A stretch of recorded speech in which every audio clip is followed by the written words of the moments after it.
Rachel, take a look forward on I think it's 73 days or so between now and January 20th at 12 noon, when Joe Biden will take the oath of office.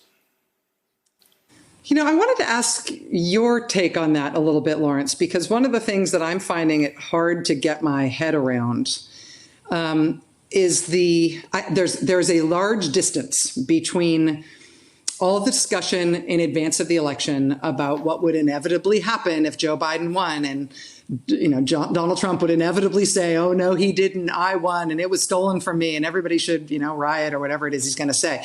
There's all that discussion in advance, and we're now seeing the president, saying that Biden hasn't won and he secretly won by a lot by some magic means that we can't understand. But there's a great distance for me between what I expected to be the impact of those words from the president and what they feel like today. I thought it would be scary, or at least it would feel like it was sort of shaking the foundations of the republic a little bit for the incumbent president, who still is the commander in chief of the military, who still commands the executive branch of the United States government, for him to defy an election result and say, no, no, no, I'm still president. I thought that would be big and ominous. And now Trump's, in fact, doing it with Biden as president-elect. And it just feels laughable. It just feels small and pitiful and irrelevant. And I mean, he's at his golf course. Of course he is. And, you saw Trump folks out in the streets today awaiting the election being called the way that we all were. They kind of seem to have melted away, at least for now. When the election was called and Biden supporters are out in the streets. Lawrence, what we were talking about before we were untimely ripped was the threats from the president today, from President Trump, that he doesn't accept this and that he's got some rabbit to pull out of a hat somewhere. And you were saying that you have felt all along that those threats from him were small and laughable.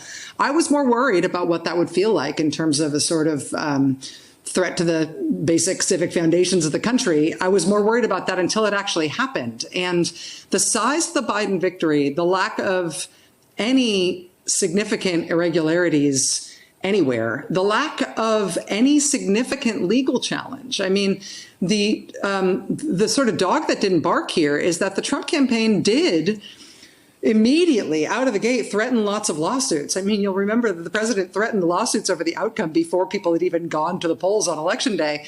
And they did file this little flurry of lawsuits, but they were lawsuits in name only. There's nothing to them. They were allegations without any evidence. They didn't have anything to complain about, except in some cases, literally the number of feet between the Republican election observers and the poll workers they were watching. And like their great victory in Pennsylvania on that one was by getting their observers 4 feet closer to the people they wanted to watch and breathe on.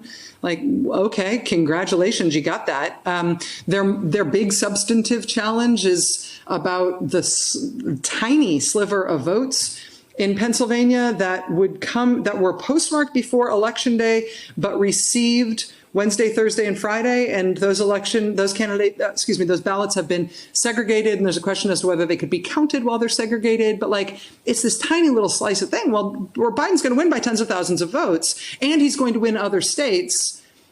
Clearly, he's going to win Michigan by 150,000 votes or something. Where there's no point materially to these legal challenges, and there's no bark.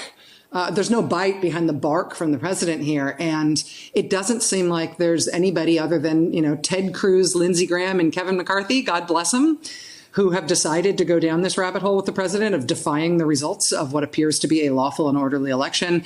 I don't know what price those guys are going to have to pay for having jumped in there with the president, but they're still in office and he's not. And something should trail them home about that.